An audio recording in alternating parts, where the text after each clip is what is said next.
Hello बच्चों, कैसे हैं आप लोग। उम्मीद करते हैं कि आप लोग बहुत अच्छे होंगे। आप लोग की मैथ की पढ़ाई बहुत मस्त चल रही है।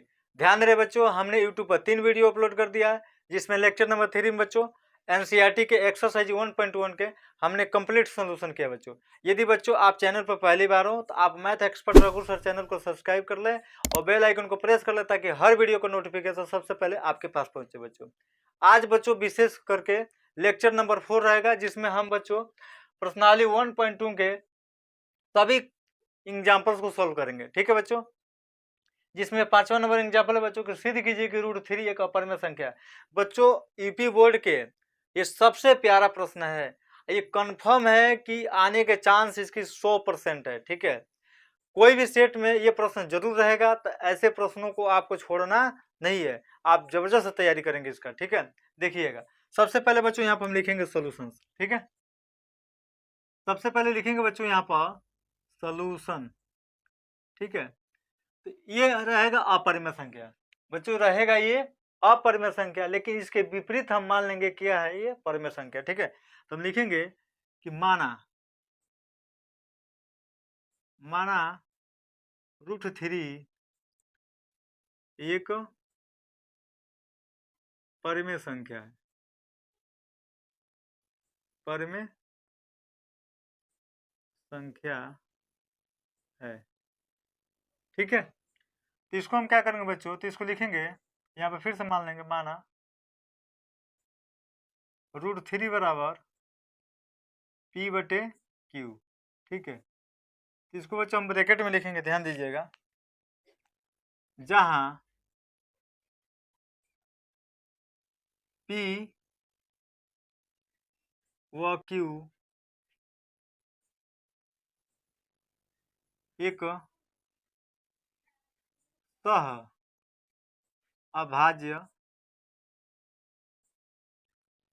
सह अभाज्य एक नहीं दो, सॉरी, P और Q दो सहअभाज्य संख्या है, जहाँ Q नॉट इक्वल टू 0। ठीक है बच्चों, यानी हर कभी 0 नहीं होना चाहिए। यदि हर ये 0 हो जाएगा तो ये हो जाएगा अपरिमेय संख्या। ठीक है, तो ये हर 0 नहीं होना चाहिए। ठीक है, अब देखिएगा बच्चों, इसमें हम क्या करेंगे, √3 बराबर P/Q जैसे तैसे लिख लेंगे। अब इसका क्या करेंगे बच्चों ना, दोनों पक्षों का वर्ग कर देंगे, तो लिखेंगे दोनों पक्षों का वर्ग करने पर। ठीक है, तो करते हैं वर्ग, देखिएगा,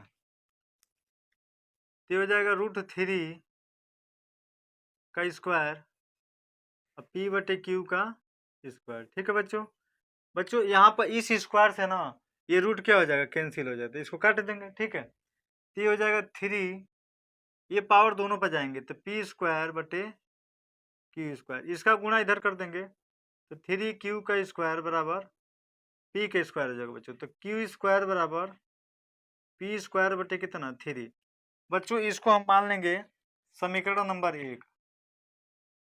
ठीक है, इसको हम मानेंगे बच्चों समीकरण नंबर 1। ठीक है, अब बच्चों यहाँ पे देखेंगे, तो यहाँ पे ब्रैकेट में लिखेंगे कि Q एक पूर्णांक है, जहां Q एक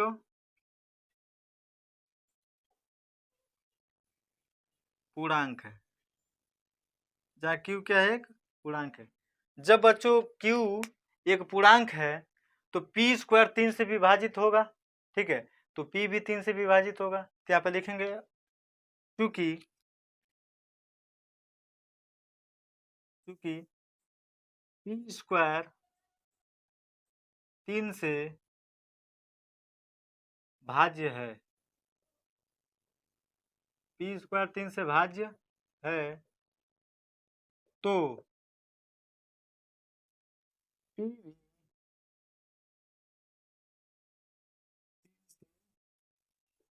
भी विभाजित होगा। ठीक है, तो अब इसमें हम क्या करेंगे, P की जगह पर कुछ मानेंगे बच्चों। ठीक है, तो यहाँ पर बच्चों हम मानेंगे, लिखेंगे माना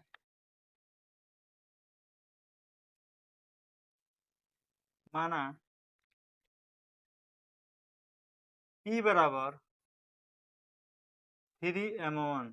ठीक है, इसको बच्चों हम मान लेंगे समीकरण नंबर 2। अब लिखेंगे समीकरण 1 में रखने पे इसको,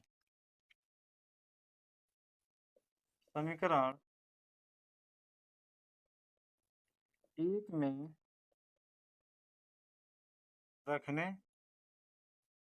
पर। ठीक है, तो रखते हैं, तो हो जाएगा क्यू का स्क्वायर बराबर पी की जगह हम रखेंगे बच्चों 3m1। ठीक है, तो यहाँ पर रखते हैं 3m1 का स्क्वायर बटे कितना 3।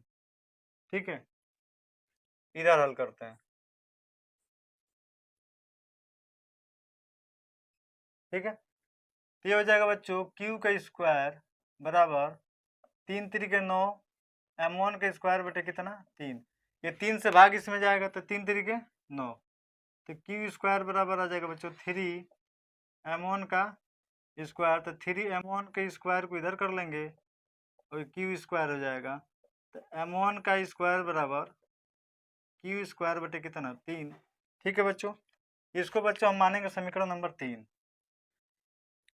ठीक है, यहाँ पर देखेंगे जहाँ m1 एक पूर्णांक है, m1 क्या है बच्चों पूर्णांक है। ठीक है बच्चों, जब m1 एक पूर्णांक है तो क्यू स्क्वायर 3 से विभाजित होगा, तो क्यू भी किससे विभाजित होगा 3 से। तो यहाँ पर लिखेंगे चूंकि क्यू स्क्वायर 3 से भाज्य है तो क्यू भी 3 से विभाजित होगा।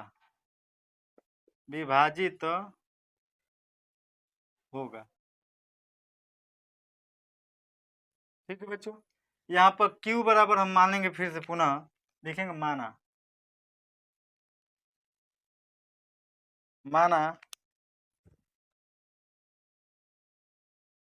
देखिए बच्चों, यहाँ पर होगा Q बराबर 3m2। इसको बच्चों हम मान लेंगे समीकरण नंबर 4।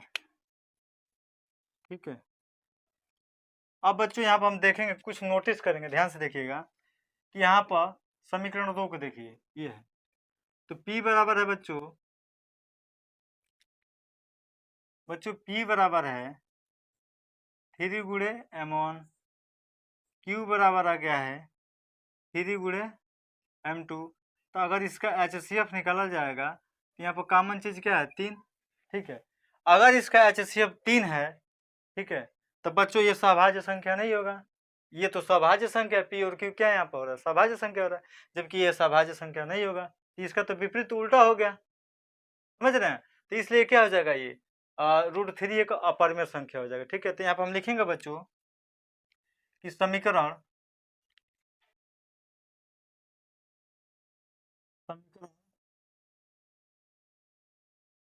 2 व समीकरण 4 से यह स्पष्ट है कि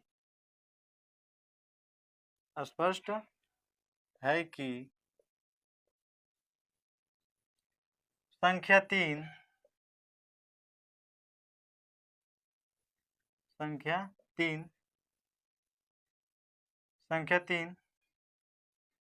P व Q के एक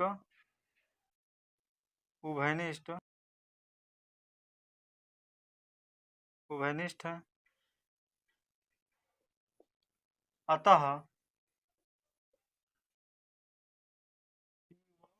Q एक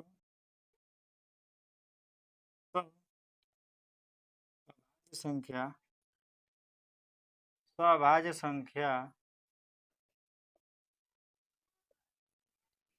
नहीं है। ठीक है, जब बच्चों ये सहभाज्य संख्या नहीं है तो बताइए पी बटे क्यू कैसे सहभाज्य संख्या हो सकता है? तो इसका मतलब हमारा कथन क्या होगा? गलत हो गया, तो √3 क्या हो जाएगा? अपरिमेय संख्या होगा। ठीक है, तो समीकरण 2-3 से इसका क्या हो रहा है? विरोधाभास प्राप्त हो रहा था। यहाँ पर हम नीचे जगह नहीं है तो ऊपर लिख लेंगे बच्चों यहाँ पर। ठीक है, ठीक है, तो यहाँ पे लिखेंगे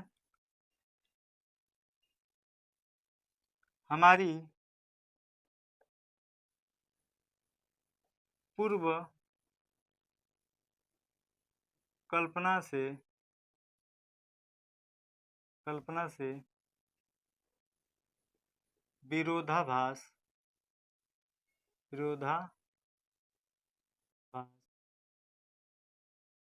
प्राप्त होता है।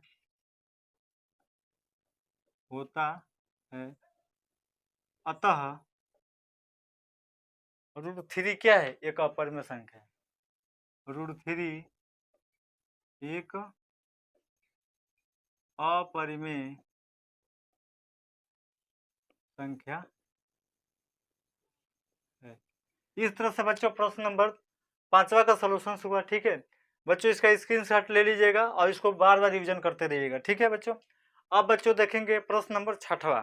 ठीक है, अब बच्चों देखेंगे प्रश्न नंबर 6वां। देखिएगा, लिखा है कि दर्शाइए कि 5 माइनस √3 एक अपरिमेय संख्या है। बच्चों देखिएगा, दर्शाइए कि, दिखाइए कि, सिद्ध कीजिए कि, ये तीनों का मतलब होता है कि एक ही। ठीक है ना, सिद्ध कीजिए इसका मतलब होता है। ठीक है, देखिएगा इसको सोल्यूशन करेंगे बच्चों, तो यहाँ पर लिखेंगे सोल्यूशन। ठीक है बच्चों, तो लिखेंगे माना 5 माइनस √3 एक परिमेय संख्या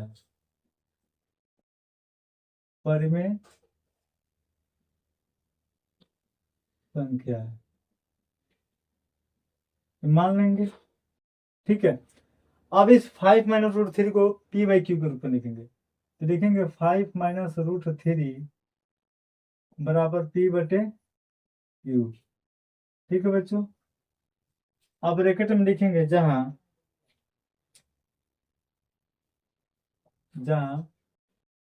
p व q सह अभाज्य संख्या है।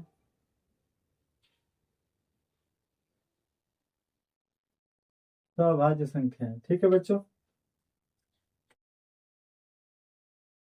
जब बच्चों ये सहभाज्य संख्या है तो सहभाज्य संख्या कहाँ से निकलती है? पूर्णांकों से। पी और क्यू क्या पूर्णांक है? तो क्योंकि सहभाज्य संख्या वो संख्या होती है जब अंश और हर का HCF कितना एक आ जाए, उसे हम बोलते हैं सहभाज्य संख्या। ठीक है, तो पी और क्यू क्या है? दोनों सहभाज्य संख्या है। ठीक है, तो सहभाज्य संख्या पूर्णांक से ही निकलती है। ठीक है, तो अब इसको हम क्या करेंगे, यहाँ पे देखिएगा, लिखेंगे 5 माइनस √3 बराबर p/q। ठीक है, इस √3 को इधर भेजिए, चाहे इसको इधर भेज दीजिए।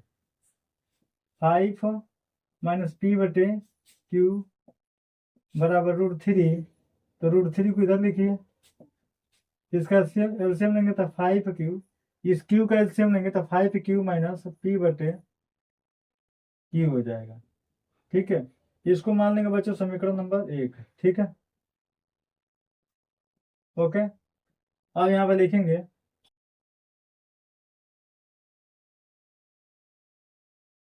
p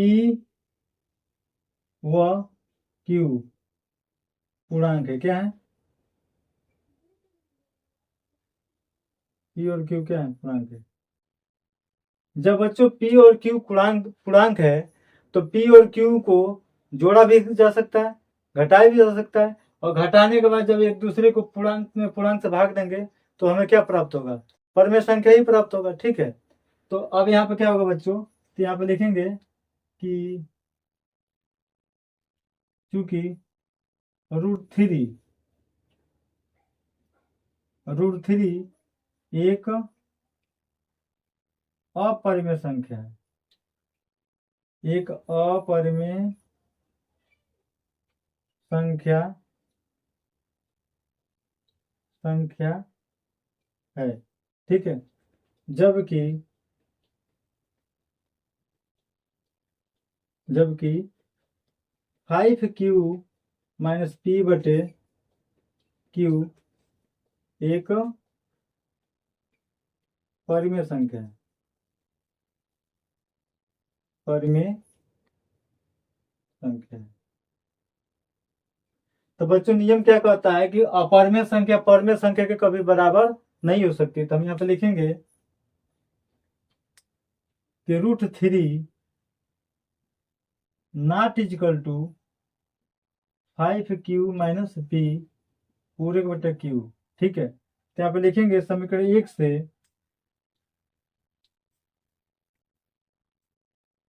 समीकरण 1 से इस तथ्य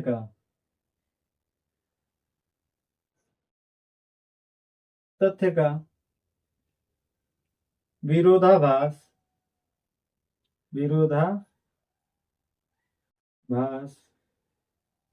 प्राप्त होता है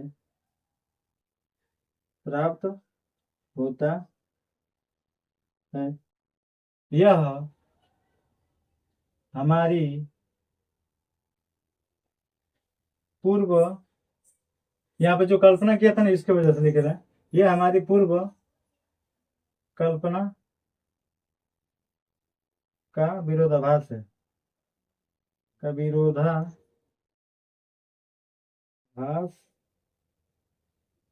है।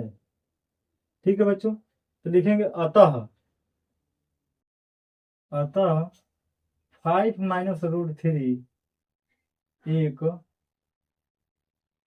अपरिमेय संख्या है। क्या है? अपरिमेय संख्या है। ठीक है बच्चों। तो इस तरह से इसका प्रश्न का सॉल्यूशन हुआ बच्चों। अब बच्चों देखेंगे प्रश्न नंबर 7वां। ठीक है। अब बच्चों प्रश्न नंबर देखेंगे 7वां। देखिएगा लिखा है कि दर्शाइए कि 3√2 एक अपरिमेय संख्या है। बच्चों फिर से इस प्रश्न में भी वैसे ही करेंगे। ऐसे प्रश्न बहुत आसान होते हैं, बस वो क्वेश्चन लॉन्ग जाएगा ना जो सिंगल में रहेगा। जैसे अगर ये देता है सिद्ध कीजिएगा √2 एक अपरिमेय संख्या है तो क्वेश्चन थोड़ा ब्रॉड जाता है। जैसे अभी 5वां नंबर प्रश्न हमने हल किया था कि जिसे दिया था कि सिद्ध कीजिएगा √3 क्या है, एक अपरिमेय संख्या। तो वैसे प्रश्न क्या होते हैं, थोड़ा सा लंबे जाते हैं, बाकी सब प्रश्न क्या होता है, आसान होता है। ठीक है। तो देखिएगा सबसे पहले यहाँ पे इनका लिखेंगे सॉल्यूशन। ठीक है बच्चों। तो इस 3√2 को ये अपरिमेय संख्या, तो इसको मान लेंगे क्या है, ये परिमेय संख्या। तो लिखेंगे माना 3√2 एक परिमेय संख्या है, परिमेय संख्या है। ठीक है। तो 3/3√2 बराबर हम मान लेंगे p बटे q। तो बच्चों ब्रैकेट में लिखेंगे, जब ये परिमेय संख्या होगा तो इसका अंश और हर का HCF कितना होगा, 1 होगा। तो हम यहाँ पे लिखेंगे चूंकि p व q सह भाज्य संख्या है, सभाज्य संख्या है। ठीक है बच्चों। इसको हम ब्रैकेट में बंद कर लेंगे। ठीक है। तो अब इसको क्या करेंगे, 3√2 बराबर p बटे q। इस बच्चों 3 को गुणा इधर आगे तो क्या होगा, भाग होगा। तो लिखेंगे √2 बराबर p बटे 3q। इसको हम मान लेंगे समीकरण नंबर 1। ठीक है। फिर से यहाँ पे लिखेंगे चूंकि √2 एक अपरिमेय संख्या है, अपरिमेय संख्या है, जबकि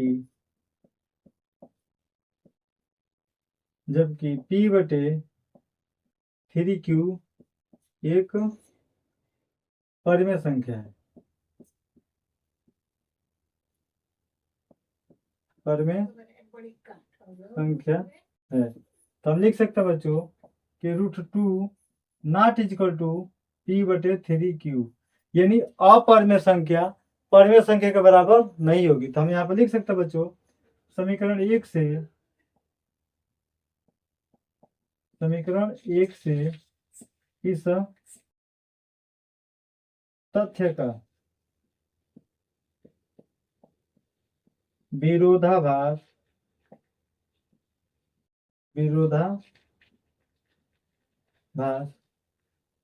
प्राप्त होता है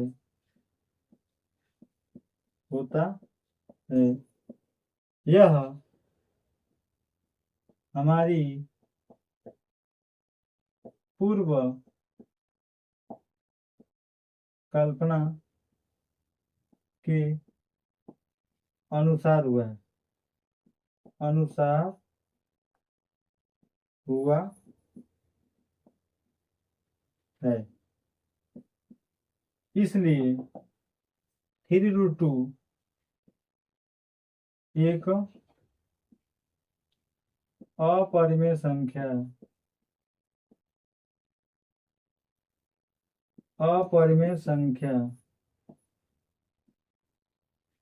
होंगी।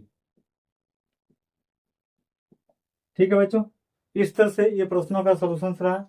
इस तरह से बच्चों एक्सरसाइज 1.2 के सारे एग्जाम्पल्स खत्म। बच्चों एक प्रश्न रह गया है, परिमेय नंबर, शायद परिमेय नंबर उसमें कौन सा है देख लेते हैं।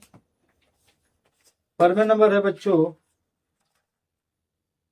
1.3, ठीक है ना।